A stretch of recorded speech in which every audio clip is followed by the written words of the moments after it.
जनवरी 2025 में अमेरिका यात्रा के बाद से भारत और अमेरिका एक संतुलित और पारस्परिक रूप से लाभकारी द्विपक्षीय व्यापार समझौते का संपन्न करने के उद्देश्य से नियमित रूप से चर्चा करते रहे हैं। इसी को ध्यान में रखते हुए दोनों पक्ष के वार्ताकारों ने पिछले एक वर्ष में विभिन्न स्तरों पर गहन बातचीत की है। दोनों पक्षों के महत्वपूर्ण और विविध हितों को देखते हुए यह स्वाभाविक है कि दोनों पक्ष अपनी अपनी अर्थव्यवस्थाओं के महत्वपूर्ण और संवेदनशील क्षेत्रों की रक्षा करते हुए सर्वोत्तम संभव परिणाम सुनिश्चित करना चाहेंगे। इन वार्ताओं के दौरान भारतीय पक्ष अपने संवेदनशील क्षेत्रों विशेषकर कृषि और दुग्ध क्षेत्रों के हितों की रक्षा सुनिश्चित करने में सफल रहा है। अमेरिकी पक्ष के भी कुछ ऐसे क्षेत्र थे जो उनके दृष्टिकोण से संवेदनशील थे। लगभग एक वर्ष तक चले कई दौर के विचार विमर्श के बाद दोनों वार्ताकार दल द्विपक्षीय व्यापार समझौते के कई क्षेत्रों को अंतिम रूप देने में सफल रहे। 2 फरवरी 2026 को प्रधानमंत्री जी और अमेरिकी राष्ट्रपति डोनाल्ड ट्रंप ने द्विपक्षीय और अंतर्राष्ट्रीय महत्व के कई मुद्दों पर फोन पर चर्चा की। इसके बाद राष्ट्रपति ट्रंप ने अमेरिका को किए जाने वाले भारतीय निर्यात की दर घटाकर 18% करने की घोषणा की।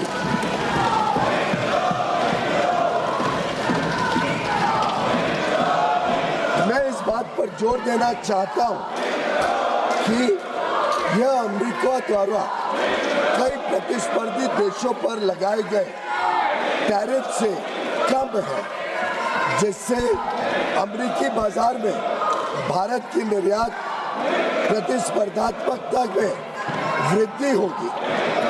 यह समझौता भारतीय निर्यातकों को विशेष रूप से श्रम प्रधान क्षेत्रों और विनिर्माण में महत्वपूर्ण तुलनात्मक लाभ भी प्रदान करता है। मैं इस सम्मानित सदन के समक्ष यह दोहराना चाहता हूं कि खाद्य और कृषि क्षेत्र में भारत की प्रमुख संवेदनशीलता का पूर्णतः ध्यान रखा गया है।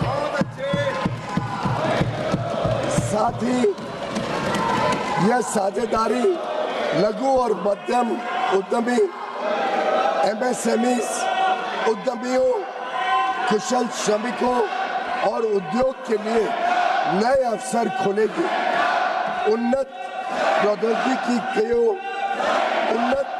प्रौद्योगिकियों तक पहुंच का सुगम बनाएगी और भारत के make in India for the world, design in India for the world और innovate in India for the world के दृष्टिकोण को साकार करने में सहायक होगी। यह ऐतिहासिक ढांचागत समझौता भारत अमेरिका संबंधों को मजबूत करने और विकसित भारत 2047 की दिशा में हमारी यात्रा को आगे बढ़ाने की दिशा में एक महत्वपूर्ण कदम है और यह दुनिया के 2 सबसे बड़े लोकतांत्रिक देशों के बीच मजबूत जुड़ाव को भी दर्शाता है, जो स्वाभाविक साझेदार है और साझा समृद्धि के लिए मिलकर काम कर रहे हैं। मैं माननीय सदस्यों को सूचित करना चाहता हूं कि आगे की कार्रवाई के संदर्भ में दोनों पक्ष व्यापार समझौते से संबंधित आवश्यक तकनीकी प्रक्रियाओं को पूरा करने और कागजी कार्रवाई को अंतिम रूप देने के लिए मिलकर काम करेंगे ताकि इसकी पूरी क्षमता का शीघ्रता से लाभ उठाया जा सके। समझौते की विस्तृत रूपरेखा इन प्रक्रियाओं के समापन के पश्चात तुरंत घोषित की जाएगी। माननीय सदस्यों को भारत के ऊर्जा स्रोतों से संबंधित उन मुद्दों की जानकारी होगी जो इस समझौते पर हुई चर्चाओं के दौरान उठाए गए हैं। मैं स्पष्ट करना चाहता हूं, जैसा कि सरकार ने कई बार सार्वजनिक रूप से कहा है कि 140 करोड़ भारतीयों की ऊर्जा आवश्यकताओं की सुरक्षा सुनिश्चित करना सरकार की सर्वोत्तम प्राथमिकता है। वस्तुनिष्ठ बाजार स्थितियों और बदलते अंतर्राष्ट्रीय परिदृश्यों के अनुरूप ऊर्जा स्रोतों में विविधता लाना हमारी इस कार्यनीति का मूल आधार है। भारत की सभी कार्रवाइयां इसी बात को ध्यान में रखकर की जाती है। अतः मैं माननीय सदस्यों से इन मुद्दों को समुचित दृष्टिकोण से देखने का आग्रह करता हूं। दोनों देशों के बीच भावी व्यापार अवसरों के संदर्भ में माननीय सदस्यगण इस बात को समझेंगे कि भारत और अमेरिका काफी हद तक एक दूसरे की पूरक अर्थव्यवस्थाएं हैं। जैसे जैसे भारत विकसित भारत के पथ पर अग्रसर हो रहा है, हमें ऊर्जा, विमानन, डेटा केंद्र, परमाणु ऊर्जा आदि सहित कई क्षेत्रों में अपनी क्षमताओं को बढ़ाने की आवश्यकता होगी। अमेरिका इन क्षेत्रों में दुनिया का अग्रणी देश है, इसलिए हमारे लिए इन क्षेत्रों में व्यापार की संभावनाओं पर ध्यान केंद्रित करना स्वाभाविक है, जिससे न केवल हमारी खरीद में बल्कि हमारे अपने निर्यात में भी विस्तार होगा। हमारा अनुमान है कि तुलनात्मक लाभ के परिणाम स्वरूप कई क्षेत्रों में भारत का निर्यात अमेरिका में भी काफी बढ़ेगा।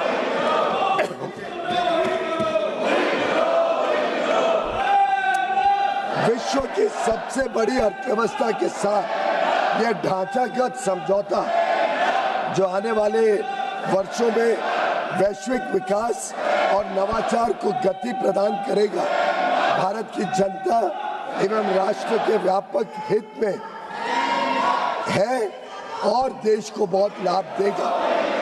यह विकसित भारत और आत्मनिर्भर भारत दोनों को सशक्त बनाता है। हम अपने देश के लिए माननीय प्रधानमंत्री जी के इस दृष्टिकोण को साकार करने की दिशा में निरंतर कार्य करते रहेंगे। धन्यवाद।